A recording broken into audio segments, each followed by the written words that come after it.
നമ്മൾ പറഞ്ഞുകൊണ്ടിരുന്നത് വിജയെക്കുറിച്ചാണ്. 1974 ജൂൺ 22 പുള്ളി ജനിച്ചത്. ഓക്കെ, ചന്ദ്രശേഖർ ജോസഫ് വിജയ് അതായിരുന്നു പുള്ളിയുടെ പേര്. എസ് എ ചന്ദ്രശേഖരനും ശോഭ ചന്ദ്രശേഖരനും കൂടി ജനിച്ചൊരു കുട്ടിയായിരുന്നു പുള്ളി.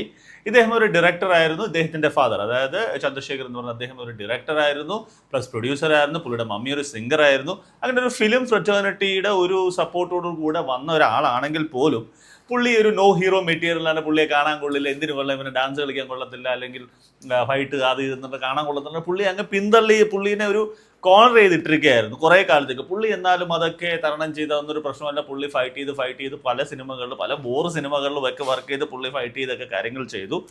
നോ ഹീറോ മെറ്റീരിയലാണെന്ന് പുള്ളി തള്ളിയതായിരുന്നു. അതിനുശേഷം പൂവേ ഉനക്കാകെ എന്നുള്ള സിനിമയോട് പുള്ളി റൊമാൻറ്റിക് ഹീറോ ആയിട്ട് മാറി.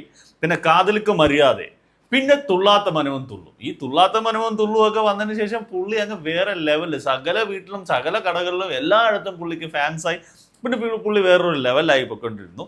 ഇതിൻ്റെ ഇടയിൽ പലർക്കും അറിയാൻ പാടില്ലാത്തൊരു കാര്യമുണ്ട്. പുള്ളിക്കൊരു സിസ്റ്റർ ഉണ്ടായിരുന്നു, പുള്ളിക്കാരത്തി മരിച്ചു പോയായിരുന്നു. അത് പുള്ളിനെ ഭയങ്കരമായിട്ട് ബാധിച്ചു.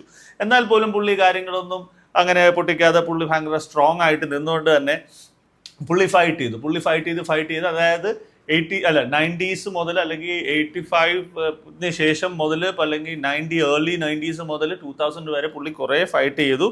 അവസാനം 2000 ആയപ്പോഴത്തേക്കാണ് പുള്ളിക്കൊരു പേര് കിട്ടി, ഇളയ ദളപതി. അത് ഏതൊക്കെ സിനിമയുടെ ശേഷമാണ്? ഗില്ലി, തിരുപ്പാച്ചി, പോക്കിരി എന്നുള്ള സിനിമകളൊക്കെ വന്നതിന് ശേഷമാണ് പുള്ളി എന്താ പറയുക, ഇളയ ദളപതി എന്ന് പറയുന്ന ഒരു പേര് പുള്ളിക്ക് കിട്ടിയതല്ലേ.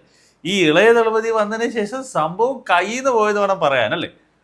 അതിൻ്റെ ഒരു പരിപാടി തന്നെയാണ്. ഇനി ഇളയ ദളപതിയുടെ കാര്യങ്ങൾ ഒത്തിരി പറയാനാണെങ്കിൽ ഒത്തിരി. ഞാൻ ഈ പല സിനിമകളും വിജയുടെ കാണാൻ പോയിരുന്നത് പല ഫ്രണ്ട്സും പറ്റിച്ചിട്ട്, വേറെ സിനിമ കാണാൻ പോകുന്നത് തന്നെ പറ്റിച്ചിട്ടൊക്കെ കാണാൻ പോയിരുന്ന സിനിമകളാണ്, പോക്കിരി ഉൾപ്പെടെയുള്ള സിനിമകൾ. പക്ഷെ എന്തോ അതിനുശേഷം പുള്ളിയുടെ ഗ്രോത്ത് എന്ന് പറയുന്നത് വേറെ ലെവൽ തന്നെയാണ്. അതിനുശേഷം പുള്ളി ഇളയ ദളപതിക്ക് ശേഷം ആഫ്റ്റർ 2000 ശേഷം പുള്ളി കുറച്ചധികം കോളിളക്കങ്ങൾ സൃഷ്ടിച്ചു. അത് ഞാൻ പറയുന്നത് ഇതിൻ്റെ 3rd പാർട്ടിലാണ്. So see you in the next part.